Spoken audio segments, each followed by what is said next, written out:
নমস্কার বন্ধুরা, সঞ্চয়িতার ছোট্ট রান্নাঘরে আপনাদের সকলকে স্বাগত। আজকে আমি চাউমিন বানিয়ে দেখাবো। আজকে চাউমিনটা একটু অন্যরকমভাবে বানাবো।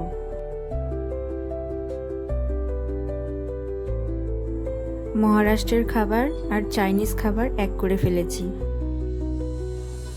মহারাষ্ট্রের একটা খুব জনপ্রিয় খাবার ঠেচা বা থেচা দিয়ে আজকে চাউমিনটা বানিয়ে দেখাবো। তাহলে প্রথমে দেখে নিই যে ঠেচা বানাতে কি কি উপকরণ লাগছে। এখানে পুরো গোটা একটা রসুন, 2 টেবিল চামচ বাদাম, 3টে কাঁচা লঙ্কা, 1 চা চামচ গোটা জিরে আর কিছুটা ডাঁটা সহ ধনেপাতা লাগবে। প্রথমে চাউমিনটা সেদ্ধ করে নিচ্ছি। সেদ্ধ করার সময় 1/2 চা চামচ লবণ আর 1 চা চামচ সাদা তেল দিয়ে সেদ্ধ করে নেব, যাতে চাউমিনটা একদম ঝরঝরে থাকে। চাউমিনটা সেদ্ধ করা হয়ে গেলে ঠান্ডা জলে ধুয়ে জল ঝরিয়ে সাইডে রেখে দেব।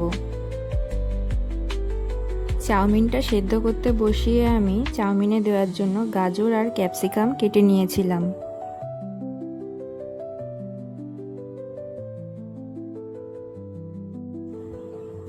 ঠেচাটা বানানোর জন্য কড়াই গরম করে 2 চা চামচ সাদা তেল দিয়ে প্রথমে রসুনটাকে হালকা করে ভেজে নেব।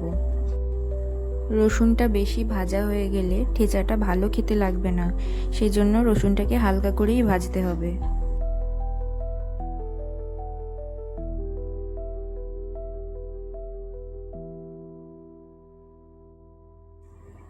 রসুনটাকে 2-3 মিনিট মতো ভেজে নেব।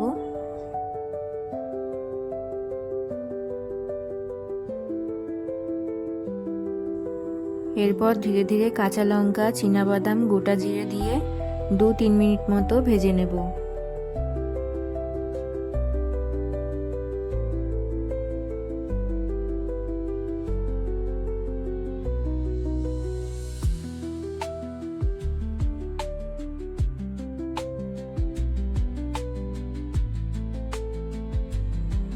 দু 3 মিনিট পর ডাঁটা সহ ধনেপাতাটাও দিয়ে দেব।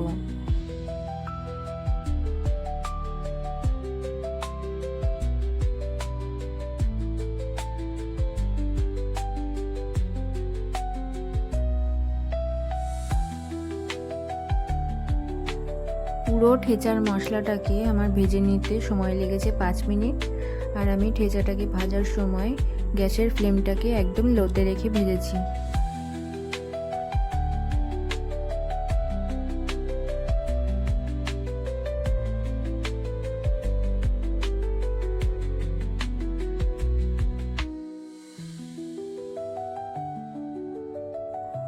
ঠেচাটাকে পুরো তৈরি করে ফেলেছি। ঠেচাটা আমি শিলনোড়া দিয়ে বেটে নিচ্ছি। আপনারা চাইলে মিক্সিতেও বাটতে পারেন, তবে খেয়াল রাখতে হবে যেন পুরো মিহি পেস্ট না হয়ে যায়। একটু দানা দানা থাকলে খেতে ভালো লাগবে। এখন আমি আবার কড়াইতে 2 টেবিল চামচ মতো তেল দিয়ে নিয়েছি। এখন কেটে রাখা গাজর আর ক্যাপসিকামগুলোকে হালকা একটু ভেজে নেব।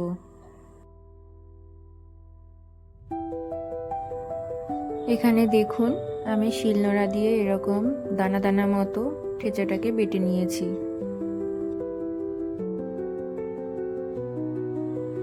এদিকে গাজর আর ক্যাপসিকামটাও হালকা ভেজে নেওয়া হয়ে গেছে। এবারে পরিমাণ মতো লবণ দিয়ে আর একটুখানি ভেজে নেব।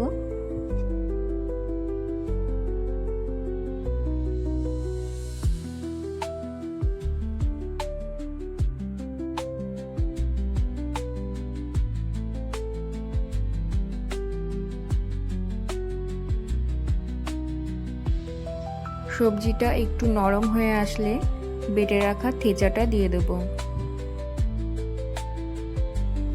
ঠেচাটা দিয়ে সবজির সাথে ভালো করে মিশিয়ে নেব। ভালো করে ঠেচাটার সাথে সবজিটাকে মেশানো হয়ে গেছে।